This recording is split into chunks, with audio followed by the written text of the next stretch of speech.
Well, very frankly, I'm one of the people who thinks you should be expelled from this country. And what you have done, the killings of innocent people in Gaza, the seizure of Palestinian land and so on. But the ordinary Palestinians rose up because you denied them basic rights. I lived there. It was apartheid. It was racism. It was endemic. It was rotten. Absolutely, I was shocked within weeks of living there to see how you treated Palestinian people.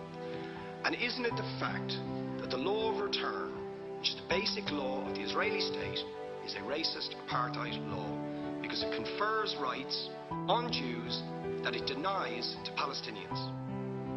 It allows, for example, if I was Jewish and had never stepped foot in Israel, I could claim citizenship there tomorrow. But 6 million people whose origins are in what you now call Israel, who were forced out in 1947 or 48, do not have that right.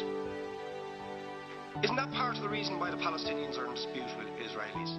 Because you deny them the right to return to their homes and to their land and to their villages, and that they have a legitimate claim, even under international law, to return, but you deny them that right. Why do you deny them that right? And why do you give that right to other people who have no connection whatsoever with the land, whether you call it Israel or whether you call it Palestine? Why do you continue to seize land?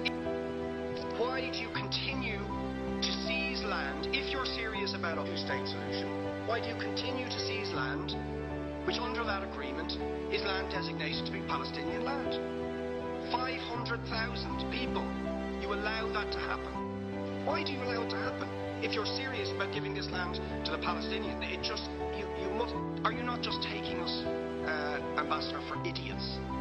That you can say with a straight face, we're serious about peace, but while we're serious about peace, we're going to seize Palestinian land. Now you know what the Palestinian people have been asking for, far less even than some people would ask for, because I believe the whole apartheid system should be dismantled. But what they've asked for is to lift the siege of Gaza. Just to lift the siege of Gaza. Let them not be dictated to by a government for whom they do not vote as to what can go in and out of their territories, whether they will have power, whether they will have clean water, whether they will have medicine. What makes you think you're allowed to have nuclear weapons and the fourth biggest army in the world and visit destruction of the people of Gaza, but they have no right to defend themselves? They have no territorial sovereignty over that land. Ask the ambassador, describe your state as an apartheid state, with different laws for people depending on their race or religion.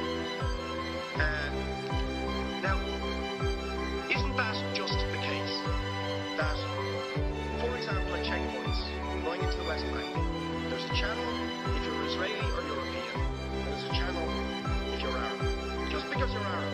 If you came into Dáil Éireann and they stopped you and said, are you Jewish? Oh no, sir, you can't come in through the same entrance as Irish people or European people because you're Jewish. You would call that racism and apartheid. But yet, you practice that